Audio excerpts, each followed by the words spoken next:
Hi everyone, welcome to Jafar education. నేను మీ జాఫర్. ఈ వీడియోలో మనము నవోదయలో నాన్ టీచింగ్ స్టాఫ్ సంబంధించినటువంటి 1377 ఖాళీలతోటి నోటిఫికేషన్ అయితే రిలీజ్ కావడం జరిగింది. సో ఆ నోటిఫికేషన్కి సంబంధించినటువంటి క్లియర్గా అయితే పూర్తి సమాచారాన్ని మనము ఈ వీడియోలో తెలుసుకుందాము.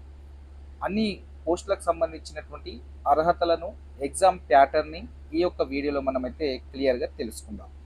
తెలుసుకునే ముందు మీరైతే మన యొక్క ఛానల్ని సబ్స్క్రైబ్ చేసుకొని మన యొక్క వీడియోస్ని తప్పకుండా లైక్ చేసి మీ యొక్క మిత్రులకైతే షేర్ చేయండి. ఇక్కడ చూసుకున్నట్లయితే మనకు ఈ ఎగ్జామ్కి సంబంధించినటువంటి లాస్ట్ డేట్ అయితే మనకు ఈ మంత్ 30 వరకు ఉంది. ఏప్రిల్ 30 వరకు అయితే అప్లై చేసుకునే అవకాశం అయితే ఉంది. ఒకసారి క్లియర్గా చూసుకున్నట్లయితే మనము నవోదయ విద్యాలయ సమితి 1377 బోధనేతర పోస్టుల భర్తీకి దరఖాస్తులు అయితే కోరుతుంది. రాత పరీక్ష, ఇంటర్వ్యూ, స్కిల్ టెస్ట్ ఆధారంగా అభ్యర్థులను అయితే ఎంపిక చేస్తారు.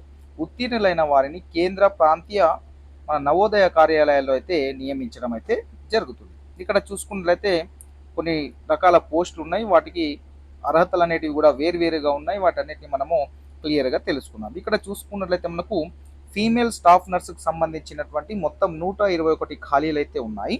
ఇక్కడ బీఎస్సీ ఆనర్స్ లేదా ఇన్ నర్సింగ్, లేదా బీఎస్సీ నర్సింగ్, లేదా పోస్ట్ బేసిక్ బీఎస్సీ నర్సింగ్, లేదా స్టేట్ నర్సింగ్ కౌన్సిల్లో రిజిస్టర్ అయి ఉండాలి, లేదా 50 పడకల ఆసుపత్రిలో 2.5 ఏళ్ల పని అనుభవం కూడా ఉండాలి.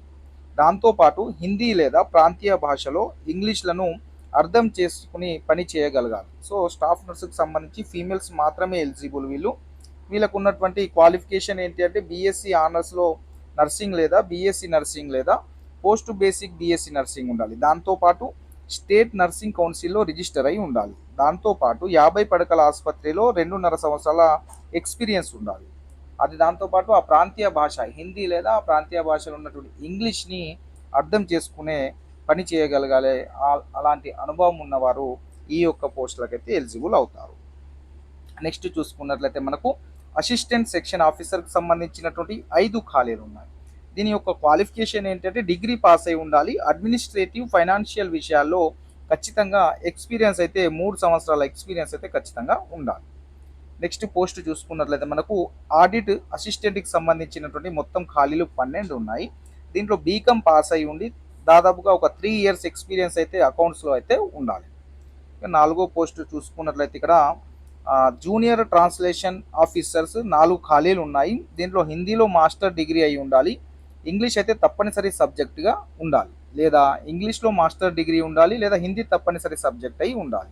ఏ సబ్జెక్ట్లోనైనా హిందీ మాధ్యమంలో పీజీ చేయాలి. ఇంగ్లీష్ తప్పనిసరిగా సబ్జెక్ట్ అయితే ఉండాలి. ఇక్కడ ఈ యొక్క జూనియర్ ట్రాన్స్లేషన్ ఆఫీసర్లో ఇంగ్లీష్, హిందీ ఖచ్చితంగా ఉండాలి. 5వ చూసుకున్నట్లయితే లీగల్ అసిస్టెంట్కి సంబంధించినటువంటి ఒక ఖాళీ ఉంది. లా డిగ్రీ పాస్ అయి ఉండాలి. లీగల్ కేసుల నిర్వహణలో 3 ఏళ్ల అనుభవం ఉండాలి. కంప్యూటర్ పరిజ్ఞానము, హిందీ, ఇంగ్లీష్ భాషలో ప్రావీణ్యం కూడా ఉండాలి. వయసు 23 నుంచి 35 సంవత్సరాల మధ్య అయితే ఉండాలి. ఈ యొక్క గరిష్ట వయసు అనేది వారి యొక్క కమ్యూనిటీ ఆధారంగా ఆ వయసు రిలాక్సేషన్ అయితే ఉంటుంది. సో వాళ్ళ యొక్క ఏజ్ రిలాక్సేషన్ అయితే క్యాస్ట్కి అనుగుణంగా ఇవ్వడం అయితే జరిగింది. సో ఇక్కడ చూసుకున్నట్లయితే మనకు 6వది స్టెనోగ్రాఫర్ 23 ఖాళీలు ఉన్నాయి. ఇంటర్మీడియట్ పాస్ అయి ఉండాలి. దాంతోపాటు నిమిషానికి 80 పదాల వేగంతో డిక్టేషన్ తీసుకొని దాని కంప్యూటర్ పైన ఇంగ్లీష్లో 50 నిమిషాలు, హిందీలో 65 నిమిషాల్లో ట్రాన్స్క్రిప్ట్ చేయగలగాలి. గరిష్ట వయసు అయితే 27 సంవత్సరాలు ఉండాలి స్టెనోగ్రాఫర్కి సంబంధించి. నెక్స్ట్ 7వది చూసుకున్నట్లయితే కంప్యూటర్ ఆపరేటర్కి సంబంధించి 2 ఖాళీలు ఉన్నాయి. దీని క్వాలిఫికేషన్ ఒకసారి చూసుకున్నట్లయితే మనము బీసీఏ లేదా బీఎస్సీ కంప్యూటర్ సైన్స్ లేదా ఐటీ పాస్ అయి ఉండాలి, లేదా బీఈ లేదా బీటెక్ కంప్యూటర్ సైన్స్ ఐటీ పూర్తి చేసి ఉండాలి. గరిష్ట వయసు 30 సంవత్సరాలు అయితే ఉండాలి. ఈ క్వాలిఫికేషన్ ఉన్న వాళ్ళు కంప్యూటర్ ఆపరేటర్కి అప్లై చేసుకోవచ్చు. 8వది చూసుకున్నట్లయితే కేటరింగ్ సూపర్వైజర్ 78 ఖాళీలు ఉన్నాయి. హోటల్ మేనేజ్మెంట్లో బ్యాచిలర్ డిగ్రీ పాస్ అయి ఉండాలి. గరిష్ట వయసు 35 సంవత్సరాలు ఉండాలి, లేదా క్యాటరింగ్లో ట్రేడ్ ప్రొఫిషియన్సీ సర్టిఫికేట్ ఉండి 5 ఏళ్ల ఎక్స్పీరియన్స్ కూడా ఉండాలి. ఈ అవకాశం ఎక్స్ సర్వీస్ మెన్కు మాత్రమే. సో ఈ అవకాశం అనేది ఎక్స్ సర్వీస్ మెన్లకు మాత్రమే అప్లై చేసుకునే అవకాశం అయితే ఉంది కేటరింగ్ సూపర్వైజర్ పోస్టులకు.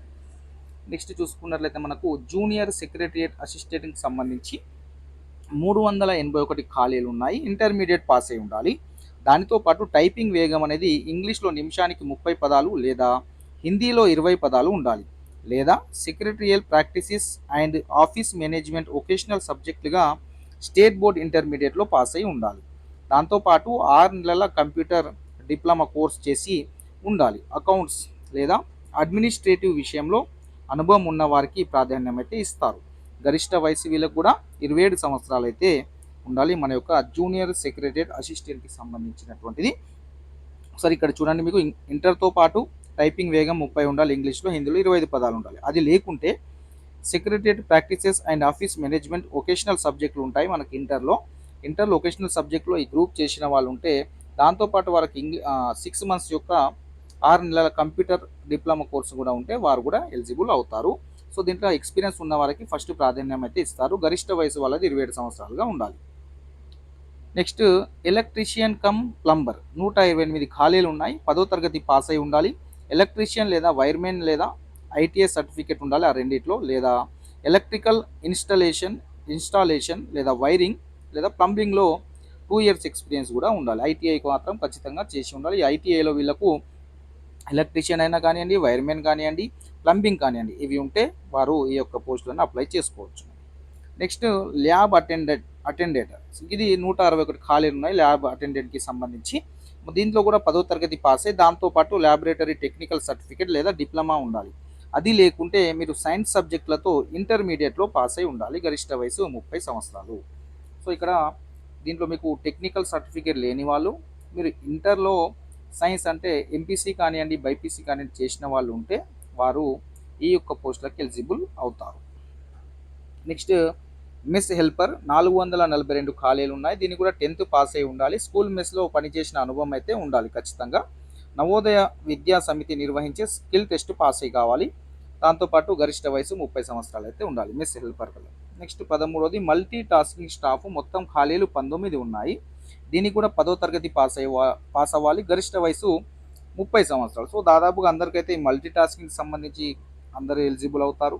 సో ఐటీఐ ఉన్న వాళ్ళు ఎలక్ట్రీషియన్ దానికి ఎలిజిబుల్ అవుతారు. సో మిగతా సపరేట్ ఉన్న వాటికి డిగ్రీ ఉన్న వాళ్ళు ఈ యొక్క చాలా పోస్టులకు అయితే మీరు ఎలిజిబుల్ అయ్యే అవకాశం ఉంది. సో దాదాపుగా మీ యొక్క క్వాలిఫికేషన్ని బట్టి ఏ పోస్ట్ అయితే ఉందో దాన్ని అప్లై చేసుకొని ఎగ్జామ్స్ రాయండి. చాలా శాలరీస్ అనేటివి చాలా బాగుంటాయి దీంట్లో. అదేవిధంగా మంచి ఫ్యూచర్ కూడా ఉంటుంది ఈ యొక్క పోస్టులలో. ఇక్కడ చూసుకున్నట్లయితే వయసును బట్టి పోస్టు యొక్క వయో పరిమితిలో తేడాలు ఉంటాయి. గరిష్ట వయసులో ఎస్సీ ఎస్టీలకు 5 ఏళ్ల సడలింపు ఉంటే ఓబీసీలకు ఎక్స్ సర్వీస్ మ్యాన్లకు 3 ఏళ్ల సడలింపు అయితే ఉంటుంది.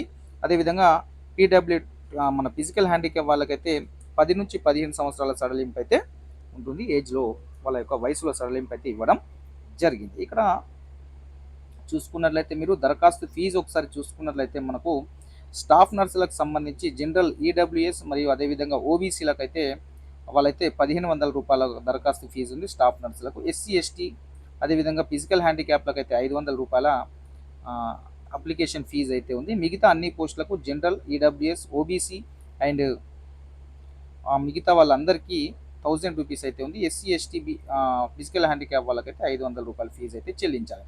స్టాఫ్ నర్సుకు సంబంధించి మాత్రము ఓబీసీ అండ్ అదేవిధంగా ఓపెన్ క్యాడ్ మన జనరల్ వాళ్ళు కావచ్చు, ఈడబ్ల్యూఎస్ వాళ్ళు కావచ్చు, వాళ్ళైతే 1500 రూపాయలు చెల్లించాలి. ఎస్సీ ఎస్టీ పీడబ్ల్యూడి వాళ్ళేమో 500 రూపాయలు.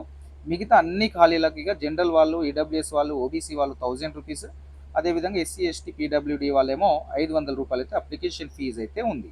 సో ఇక పరీక్ష కేంద్రాలు ఒకసారి చూసుకున్నట్లయితే మన ఏపీలో అయితే విశాఖపట్నం, విజయవాడ, గుంటూరు, నెల్లూరు, కాకినాడ, అనంతపురం ఇక్కడైతే పరీక్ష కేంద్రాలు ఉన్నాయి ఏపీలో. ఇక మన తెలంగాణలో వచ్చేసరికి హైదరాబాద్, మహబూబ్ నగర్, నిజామాబాద్, ఖమ్మం, కరీంనగర్ ఇవైతే మన యొక్క ఎగ్జామినేషన్ సెంటర్లు అయితే ఉన్నాయి. ఇక్కడ మనకు లాస్ట్ డేట్ చూసుకున్నట్లయితే ఏప్రిల్ 30 వరకు లాస్ట్ డేట్ ఉంది. మన యొక్క అప్లికేషన్ డేట్ ఈ మంత్ లాస్ట్ వరకు చేసుకునే అవకాశం అయితే కల్పించారు. సో ఇక్కడ మీ యొక్క క్వాలిఫికేషన్ దేనికైతే సరిపోతుందో సో వాటిని అప్లై చేసుకొని మీరు ఎగ్జామ్స్ రాసుకుంటే మంచి ఫ్యూచర్ అయితే ఉంటుంది. ఎగ్జామ్స్ రాసుకోండి. మా ఎగ్జామ్స్ కూడా ఒకసారి ఎగ్జామ్ ప్యాటర్న్ ఒకసారి చూసుకున్నట్లయితే మనము స్టాఫ్ నర్స్ ఒకసారి ప్రశ్నపత్రంలో 4 పార్ట్లు ఉంటాయి స్టాఫ్ నర్సులో. ఇక్కడ చూసుకున్నట్లయితే మొత్తం 120 ప్రశ్నలు ఉంటాయి స్టాఫ్ నర్సుకు సంబంధించి. 120 మార్కులు ఉంటాయి. పార్ట్ 1లో రీజనింగ్ ఎబిలిటీ 15 ప్రశ్నలు ఉంటే 15 మార్కులు. పార్ట్ 2లో general awareness and current affairs ఉంటాయి, 15 ప్రశ్నలకు 15 మార్కులు. ఇక పార్ట్ 3లో ఒకసారి చూసుకున్నట్లయితే లాంగ్వేజ్ కాంపిటెన్సీ టెస్ట్ ఉంటుంది. అది general English and general Hindi ప్రతి సబ్జెక్టు 10 మార్కుల చొప్పున 20 ప్రశ్నలు ఉంటాయి, 20 మార్కులు ఉంటాయి. ఇక పార్ట్ 4లో చూసుకున్నట్లయితే మీరు సబ్జెక్ట్ నాలెడ్జ్కి సంబంధించి 70 ప్రశ్నలు ఉంటాయి, 70 మార్కులు అయితే ఉంటాయి. సో స్టాఫ్ నర్స్ ఎవరైతే కంప్లీట్ అయిపోయిందో స్టాఫ్ నర్స్ కోర్సు వారు మీరు అప్లై చేసుకోండి. సో మంచి శాలరీస్, మంచి వేకెన్సీస్ కూడా ఉన్నాయి. ఫీమేల్ అభ్యర్థులు ఎవరైతే బీఎస్సీ నర్సింగ్ అనేది మీ క్వాలిఫికేషన్ ఏమైతే ఉందో సో అప్లై చేసుకోండి. ఎగ్జామ్స్ ప్యాటర్న్ అయితే ఏ విధంగా ఉంటుంది, సో మీరు అప్లై చేసుకోండి. నెక్స్ట్ జూనియర్ సెక్రటరియట్ అసిస్టెంట్కి సంబంధించి వీరికి కూడా స్టేజ్ 1లో కాంపిటేటివ్ పరీక్ష, స్టేజ్ 2లో టైపింగ్ టెస్ట్ ఉంటుంది. ప్రశ్నపత్రంలో 5 పార్ట్లు ఉంటాయి. పార్ట్ 1లో మనకు మెంటల్ అండ్ రీజనింగ్ ఎబిలిటీ 20 ప్రశ్నలు ఉంటాయి, మళ్ళీ 20 మార్కులు అవి, అంటే ఒక్క క్వశ్చన్కి 1 మార్కు. పార్ట్ 2లో మనకు క్వాంటిటేటివ్ అప్టిట్యూడ్కి సంబంధించి 20 ప్రశ్నలకు 20 మార్కులు ఉంటాయి. ఇక నెక్స్ట్ మనకు పార్ట్ 3లో general awareness and current affairs ఉంటాయి, 30 మార్క్స్. తర్వాత పార్ట్ 4లో language competency test 30 marks, 30 questions 30 marks. Part 5లో basic knowledge of computer operation 30 questions 30 marks. మొత్తం 130 క్వశ్చన్స్ 130 మార్క్స్ ఉంటాయి జూనియర్ సెక్రటరియట్ అసిస్టెంట్కి సంబంధించి.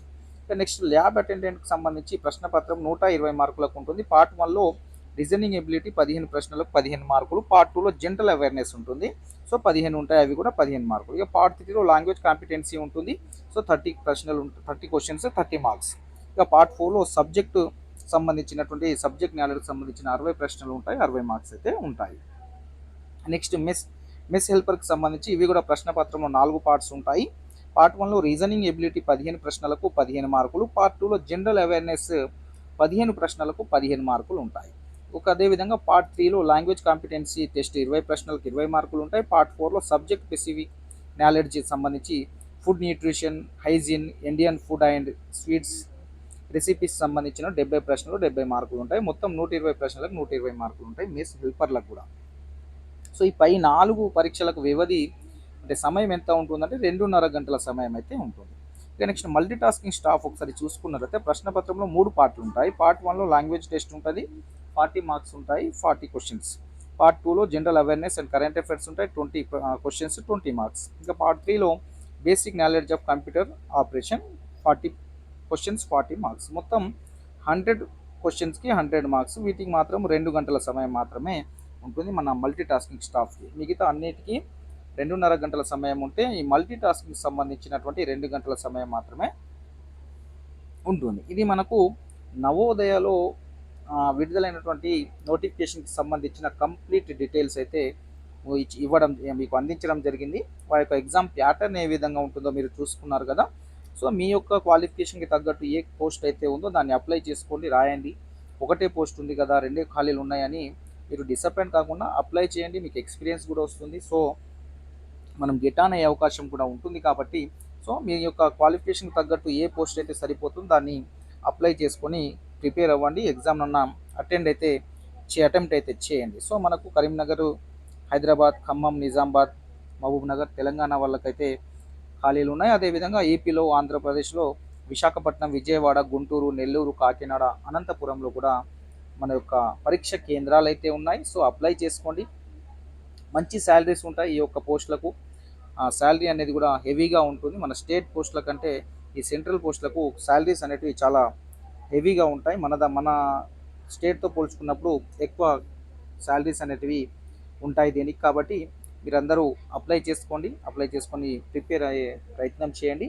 సో ఇది మన నవోదయకు సంబంధించి నాన్ టీచింగ్ స్టాఫ్కు సంబంధించిన కంప్లీట్ డీటెయిల్స్ అయితే మీకు అందించడం జరిగింది. మీరైతే మన యొక్క ఛానల్ని లైక్ చేసి తప్పకుండా మన యొక్క ఛానల్ని సబ్స్క్రైబ్ చేసుకోండి. మన యొక్క వీడియోస్ని లైక్ చేసి మీ యొక్క మిత్రులకైతే షేర్ చేయండి. Thank you so much.